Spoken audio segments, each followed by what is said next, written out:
എനിക്ക് കിട്ടിക്കഴിഞ്ഞാൽ എൻ്റെ ഡയബറ്റീസ് അസുഖം മാറി കിട്ടുന്ന ഒരു മരുന്ന് എനിക്കുണ്ടെങ്കിൽ വേറെ ഡയബറ്റീസിനെ കാണുമ്പോൾ, ഒരു ഷുഗർ പേഷ്യന്റിനെ കാണുമ്പോൾ ഞാൻ പറയാതിരിക്കുമോ?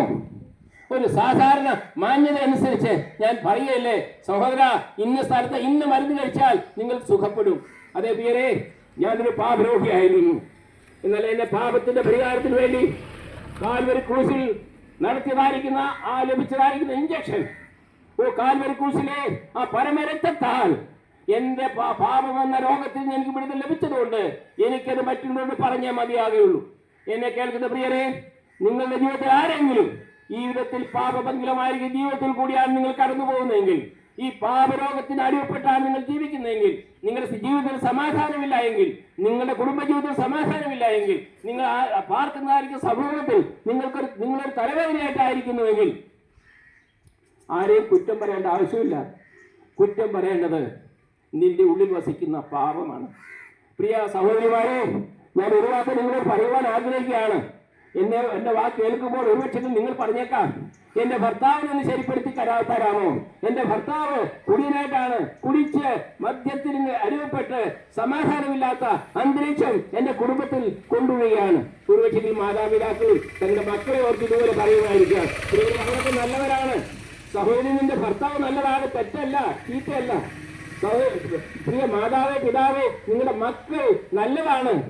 എന്നാൽ ഒരു കുഴപ്പമുണ്ട്, അവരുടെ ഉള്ളിൽ വസിക്കുന്ന പാപമുണ്ടല്ലോ. ആ പാപമാണ് അവനെ ആ മദ്യത്തിലേക്ക്, അല്ലെങ്കിൽ വിചാരത്തിലേക്ക്, അല്ലെങ്കിൽ പാപപ്രവർത്തനത്തിലേക്ക് അവനെ വിളിച്ചുകൊണ്ട് പോകുന്നത്. നിനക്കറിയാമല്ലോ, ഒരു മദ്യപാനി വീട്ടിൽ വരുമ്പോൾ അവൻ വലിയ കയ്യും കാലും പിടിച്ച് പറയും, ഇനി നാളത്തോട് ഞാൻ പോവുകയില്ല, നാളത്തോട് ഞാൻ മദ്യപിക്കില്ല എന്ന് പറയും. എന്നാൽ നാളെ രാവിലെ കട്ടൻ കാപ്പി കുടിക്കുന്നതിന് മുമ്പേ അവൻ എങ്ങോട്ടാണ് പോകുന്നതെന്ന് അറിയാമോ? ചാരായക്കടയിലേക്കാണ്. അവനെ കൊണ്ടുപോകുന്ന ആരാണ്?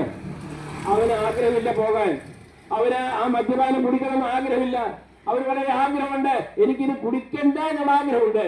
എന്നാൽ ഞാൻ പറയട്ടെ പ്രിയരെ, അവനെ കൊണ്ടുപോകുന്നൊരു ശക്തിയുണ്ട് അവനിൽ, അതാണ് പാപം. ആ പാപത്തിൽ നിന്ന് പ്രിയരെ നിങ്ങൾക്കൊരു വിടുതൽ ആവശ്യമാണ്. ഈ പാപത്തിൽ നിന്ന് വിടുതൽ ലഭിക്കണമെന്നുണ്ടെങ്കിൽ ഞാൻ മുമ്പ് പറഞ്ഞതുപോലെ തന്നെ കർത്താവായ യേശുക്രിസ്തു മാനവജാതിയുടെ പാപത്തിന്റെ പരിഹാരത്തിന് വേണ്ടി 2025 വർഷങ്ങൾക്ക് മുൻപ് ഇവിടെ ഈ ലോകത്തിലേക്ക് കടന്നു വന്ന് കാൽവരി ക്രൂശിൽ മരിച്ചു. നിങ്ങളുടെ പാപത്തിന്റെ ശിക്ഷ താൻ ആ കാൽവരി ക്രൂശിൽ വഹിച്ചു. ഇന്ന് എന്താണ് ചെയ്യേണ്ടത്? നിങ്ങൾ എന്താണ് ചെയ്യേണ്ട പേര്? ഞാൻ പറയാം. നിങ്ങൾ ഒന്നും ചെയ്യണ്ട, ഒരു നയാപൈസ നിങ്ങൾ ചെലവാക്കേണ്ട ആവശ്യമില്ല, ഒരു ദാനധർമ്മം നിങ്ങൾ ആർക്കും കൊടുക്കേണ്ട ആവശ്യമില്ല, ഒരു തീർത്ഥയാത്ര നിങ്ങൾ ചെയ്യേണ്ട ആവശ്യമില്ല. ഇവനിൽ നീ ഒരു ഭിക്ഷക്കാരനാണെങ്കിൽ നീയും, അല്ല നീ ഒരു പാരലൈസ് ആയിട്ട് കട്ടിൽ കിടക്കുകയാണ്, എനിക്ക് എഴുന്നേക്കാൻ പറ്റുന്നില്ല എങ്കിലും, അല്ല നിനക്ക് സംസാരിക്കാൻ കഴിയില്ല എങ്കിലും നിനക്കുകൊണ്ട് ആ രക്ഷ, നിനക്കും ആ കർത്താവായ യേശുക്രിസ്തുവിനെ രക്ഷിതാവായി സ്വീകരിക്കാം. എങ്ങനെയാണ് പക്ഷെ നിങ്ങൾ ചോദിച്ചേക്കാം? വിശ്വാസത്താൽ കർത്താവായ യേശുക്രിസ്തു നിന്നെ മകനായി മകളാക്കി തീർക്കുവാൻ സാധിക്കും. അവനെന്ന് ആഗ്രഹിക്കുന്നുണ്ട്. കർത്താവായ യേശുക്രിസ്തു 33 വർഷക്കാലം ലോകത്തിൽ ജീവിച്ചപ്പോൾ അനേക അത്ഭുതങ്ങൾ ചെയ്തിട്ടുണ്ട്, അനേക രോഗികളെ സൗഖ്യമാക്കിയിട്ടുണ്ട്, സമാധാനമില്ലാത്തവർക്ക് സമാധാനത്തെ കൊടുത്തിട്ടുണ്ട്. അതുപോലെ കണ്ണുനീർ ഒഴുക്കിക്കൊണ്ട് ആർക്കും കണ്ണുനീർ തൂക്കുവാൻ കഴിയാത്തതായിരിക്കുന്ന അനേകരുടെ അടുത്തേക്ക് കടന്നു വന്നുണ്ട്. ഈ തൂവാല കൊണ്ട് കണ്ണുനീർ മാറ്റുവാൻ കഴിയാത്തതായിരിക്കുന്ന ആ വലിയ കണ്ണുനീരിനെ ഒരു ശബ്ദം കൊണ്ട് കർത്താവായ യേശുക്രിസ്തു മാറ്റിയിട്ടുണ്ട്. അങ്ങനെയെങ്കിൽ പ്രിയരെ, എന്റെ വാക്ക് കേൾക്കുന്ന നിങ്ങളുടെ ആരുടെയെങ്കിലും ജീവിതത്തില് കണ്ണുനീരിന്റെ അനുഭവത്തിൽ കൂടിയാണോ നിങ്ങൾ കഴിയുന്നത്? എല്ലാം ഉണ്ട്, പൈസയുണ്ട്, ബാങ്ക് ബാലൻസ് ഉണ്ട്, വിദ്യയുണ്ട്, ധനമുണ്ട്, കാറുണ്ട്, വീടുണ്ട്, എല്ലാം ഉണ്ട്. പക്ഷേ എനിക്ക് രാത്രി ഉറങ്ങുവാൻ സ്ലീപ്പിംഗ് പിൽസ് ആവശ്യമാണ്. അങ്ങനെയെങ്കിൽ പ്രിയരെ, ഞാൻ പറയട്ടെ, ഇനി ഒരേ വഴി മാത്രമേ ഉള്ളൂ. കർത്താവായ യേശുക്രിസ്തു നിങ്ങളുടെ സ്വന്തം രക്ഷിതാവായി സ്വീകരിക്കുക. അതെപ്രകാരമാണ് പറഞ്ഞുകൊണ്ട് എന്റെ വാക്കുകൾക്ക് ഞാനിവിടെ വിരാമം കുറിക്കുവാൻ ആഗ്രഹിക്കുകയാണ്. നിങ്ങൾ ഇരിക്കുന്ന ഇരുന്നുകൊണ്ട്, കർത്താവേ, ഞാനൊരു മഹാഭാവി, ഞാൻ അനേക പാപങ്ങൾ ചെയ്തിട്ടുണ്ട്.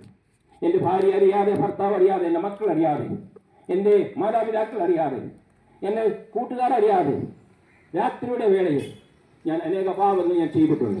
അതെ, ഈ പാപങ്ങൾ ദൈവം ക്ഷമിക്കുമോ? ഞാൻ ഒന്നും കൊടുക്കാതെ, ഒരു പൈസയും കൊടുക്കാതെ എൻ്റെ ദൈവം ഈ പാപങ്ങളെ ക്ഷമിക്കുമോ? ബൈബിളിൽ ഒരു വാക്യമുണ്ട്, നിന്റെ പാപം എത്ര കടും ചുവപ്പായിരുന്നാലും അതിനെക്കാട്ടി വലിയ പാപമുണ്ടോ പേര്? കടും ചുവപ്പായിരിക്കുന്ന പാപമാണെങ്കിൽ അതിനെ ഭീമം പോലെ വെളുപ്പിക്കാം എന്ന് അരുളി ചെയ്ത വലിയവനായിരിക്കുന്ന ദൈവം നിന്റെ ഏത് പാപത്തെയും ക്ഷമിക്കുവാൻ ഒരു വാക്ക് നീ പറഞ്ഞാൽ മതി. കർത്താവെ, ഞാൻ സമ്മതിക്കുന്നു, ഞാനൊരു പാപിയാണ്. എന്നാൽ എൻ്റെ പാപത്തിന് വേണ്ടി ഞാൻ ജനിക്കുന്നതിന് മുമ്പ് തന്നെ എൻ്റെ മാതാപിതാക്കൾ ജനിക്കുന്ന